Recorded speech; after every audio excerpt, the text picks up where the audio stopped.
Okay, so last time we stopped when we were looking at the money, and our model is either S prime equals RS minus K or R prime equals RS plus K, depending on whether you've got a savings account or you're paying off a mortgage or something. Okay, so let's try an example. Example, um, this is homework problem number 8, and 2.3. Okay, so a person has no initial capital, invests K dollars,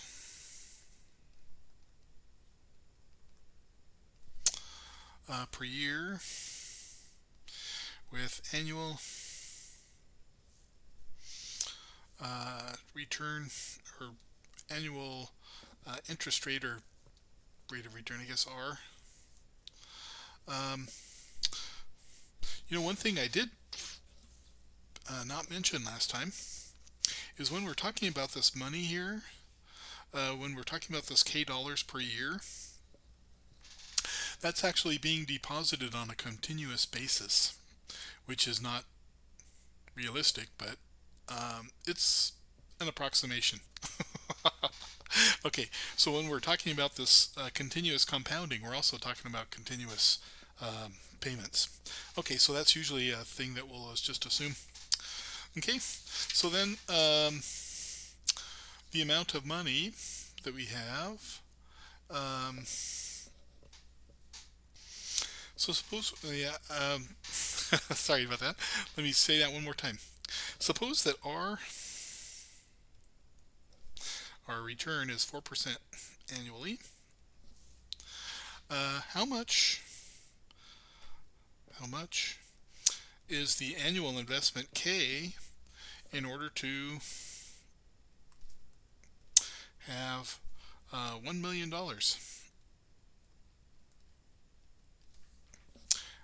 in 40 years? Okay, so how would we set that up? Well, the idea here is that we'll go ahead and get our solution to the differential equation first. S prime is equal to RS plus K. And so in this case, we're going to have S prime is equal to 0.04 S plus K. And so the solution, right, is going to be CE to the 0.04 T. And then it's going to be minus K over R. Okay. And then what's our initial condition? 0. Good. So then, let's see, can we solve for our C? 0 equals C e to the 0 is 1 minus K over 4 over 100, right? I guess I'll keep it that way for now.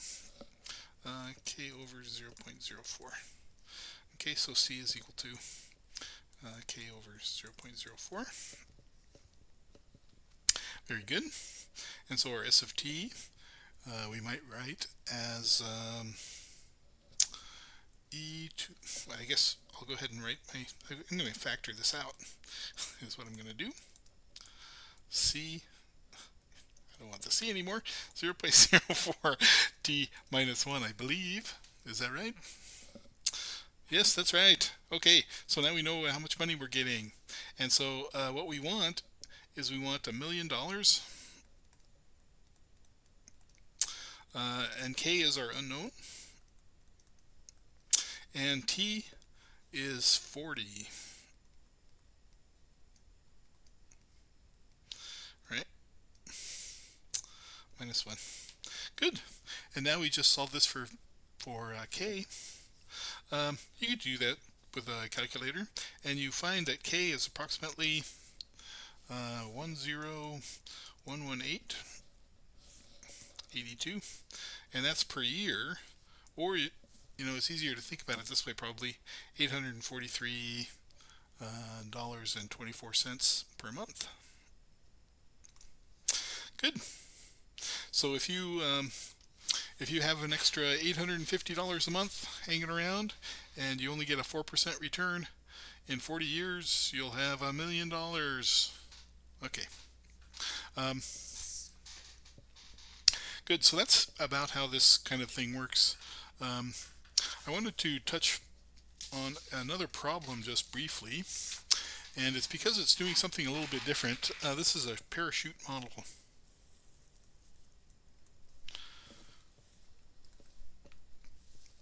So our falling body problem,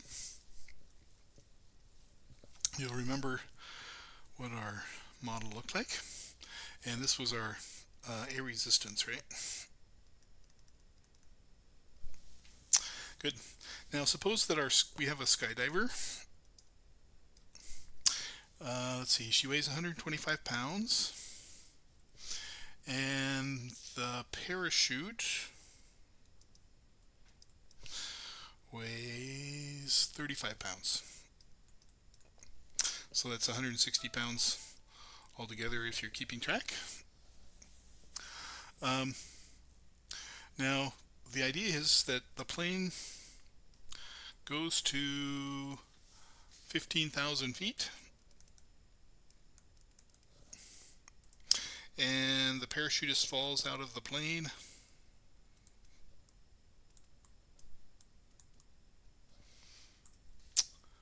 and the parachute opens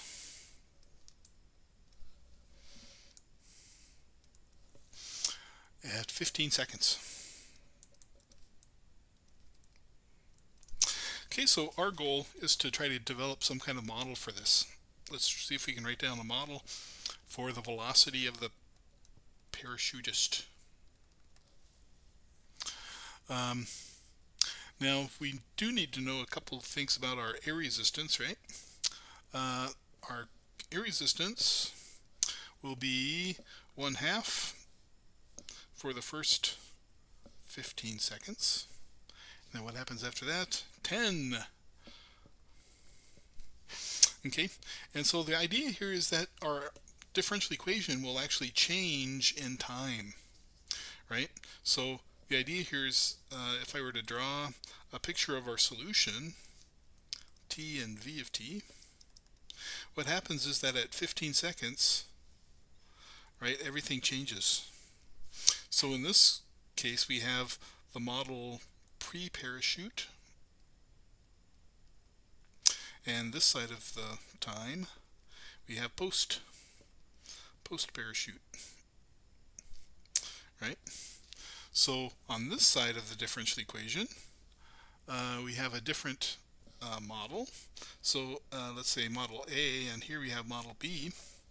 In model A, we're going to have mv prime is equal to mg minus 1/2 v, and in model B, that's after 15 seconds, we'll have mass times acceleration is we have minus 10v. Good. All right. Now,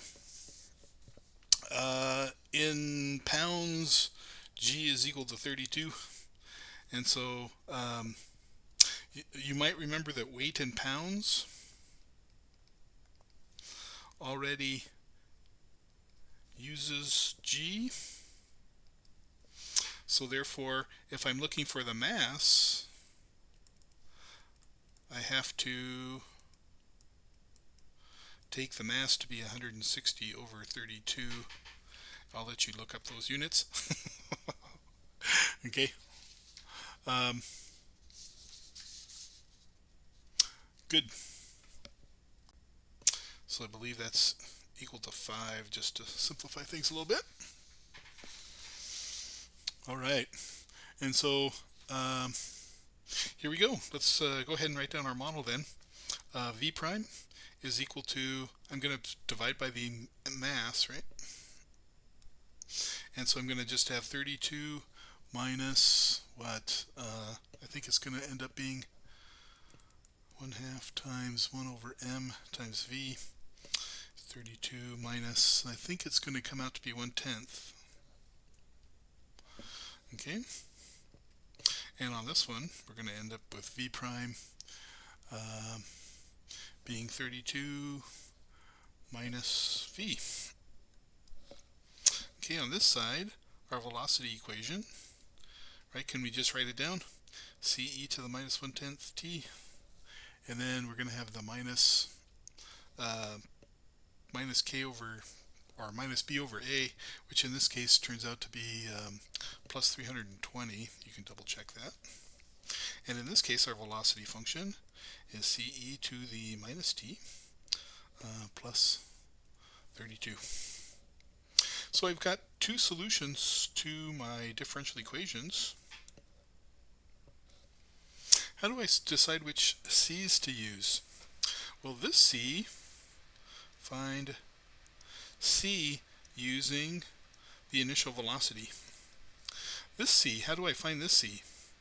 Well, the idea here is that in your graph, you don't want your function, your velocity function, to be discontinuous like this.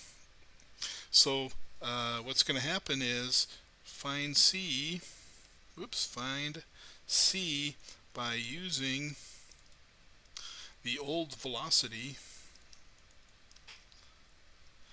at time 15. So once you've found your c up here, right, this is the velocity that I'm talking about here at time 15, and that's how you get your c. Good. Now that gets a little bit sloppy, but it's easy to do using a computer. So I may stop here. We may do this as part of a group assignment later. Well, that's enough for now.